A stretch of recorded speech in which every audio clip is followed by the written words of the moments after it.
Hey guys, welcome back to my channel. My name is Jacqueline and this is Love Nest.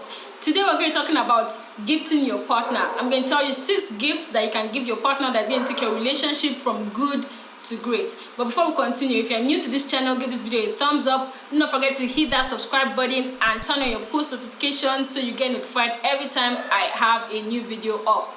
Alright, yeah, so back to today's topic, gifting your partner. At the beginning of most relationships, tokens of affection like sweet text messages, going on dates at fancy restaurants, creating playlists sort of help cement a couple's sense of connection. But these random acts of infatuation often wane as the relationship matures. It will get to a point that even selecting gifts for birthdays and holidays can start to feel like a chore. But the thing to put in mind is that a gift-giving mentality is like important as the relationship evolves. And we should also keep in mind that some of the best gifts cannot be wrapped. You can't put it in a box and give it to your partner. They are the thoughts and gestures that come straight from the heart, that can make a relationship go from being good to being great. That can turn a partnership from being a good partnership to a great partnership. So the first gift is learn your partner's love language. Everybody in a relationship wants to feel loved and also wants to show love to their partner. The challenge for most couples is that the way one partner will show love isn't the way his or her partner will feel it, basically. One person may experience physical affection as a token of love, while another person might see household chores as the highest token of affection. At the end of the day, they are speaking different languages. These miscommunications is not a matter of not having good intentions. It's just that you are not touching the heart or emotions of the other person. Most of us grow up learning the emotional language of our parents, and we now get confused, we become confused and upset when our partner doesn't understand us. To get past these misunderstandings, it's important that couples identify their love languages. Is it words of affirmation? Is it quality time? Is it act of service? Is it receiving gifts? Or is it physical touch? But let me tell you that the thing that you are most often requested for is what is going to make you feel loved. So if it's act of service, that maybe you're always asking your partner to help you do one thing or the other around the house, or maybe it's all about asking your partner to maybe buy you things, then that's what's going to make you feel loved. If your partner keeps doing that, then you know that, okay, yes, I love this person. This is what's making me feel loved. This is what's making me feel like my partner actually cares and loves me very much. But if you do not know your love language, you can just go online, maybe like find the love language quiz and take it so that you can know your love language. Your partner should also do the same so that you guys can understand each other. The second gift is allow space for solitude. This is about making time to reflect on who you are, where you're going, where you've been, Solitude helps a person reconnect with who they are. The gift of space is a refueling time for your partner to think about their interests, their needs, their priorities. Being partners doesn't mean that you have to or should even do everything together. Like you need to have your own personal time. You need to be your own individual. The gift of space is important because it can be a sign that you and your partner are prioritizing yourselves as individuals, like both inside your relationship and outside your relationship. So it could be a weekend away, like a solo weekend away, or a night out with friends, or some alone time in the morning. The point is, give yourself space and prioritize yourselves as individuals. The third gift is actively listen to your partner. During the beginning of a relationship, it's easy to hang on to your lovers or your partner's every word.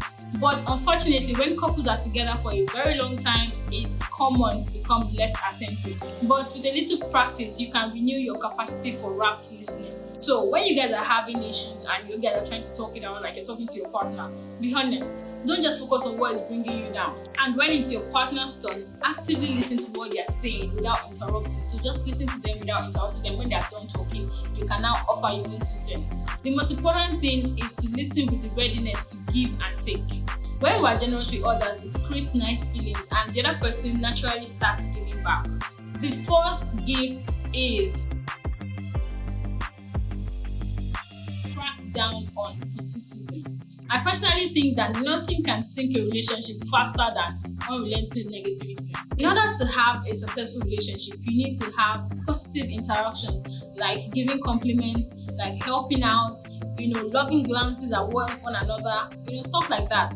Whether you nag or simply turn your back when your partner is talking, these negative gestures erode your sense of togetherness. So try to become more aware of how often you are criticizing your partner. Instead of criticizing your partner, try to consciously focus on each other's strengths. This doesn't mean that you should ignore tough issues. It just means that you need to do it in an environment that is filled with positive feelings. Put in mind that there's a difference between asking for change and criticizing. So whatever the issue might be, you need to start out from the perspective that you respect your partner and his or her way of doing stuff is as valid as yours. So the fifth gift is do not skimp on time together. Solitude is healthy, but as with all things, balance is key. Too much solitude can weaken a relationship by creating separate spheres of interest, which can lead to couples having less and less things in common over time. After all, we tend to fall and stay in love with the person we have the most fun with. That's why it's advisable that couples do the things that they enjoy the most together. Let's keep in mind that giving each other the gift of recreational companionship benefits both the giver and the receiver, in the sense that you are combining two important human needs: to have fun and to have a companion. So the last but not the least gift is pursue passion. Passion or intimacy often gets sidelined when a relationship becomes more mature. Tapping into passion helps us discover more about who we are, which gives us the opportunity to share more of ourselves with our partners. You are the object of your partner's passion. It makes you feel desirable. Passion or intimacy also improves relationship by making you guys more tolerant of each other. We are much more forgiving of grievances, and then we are also more tolerant when it comes to handling or dealing with the ups and downs that come with being in a relationship. It doesn't necessarily have to be sex. It could be hugs here and there, but instead of a 4-second hug, extend it to 30 seconds or thereabouts.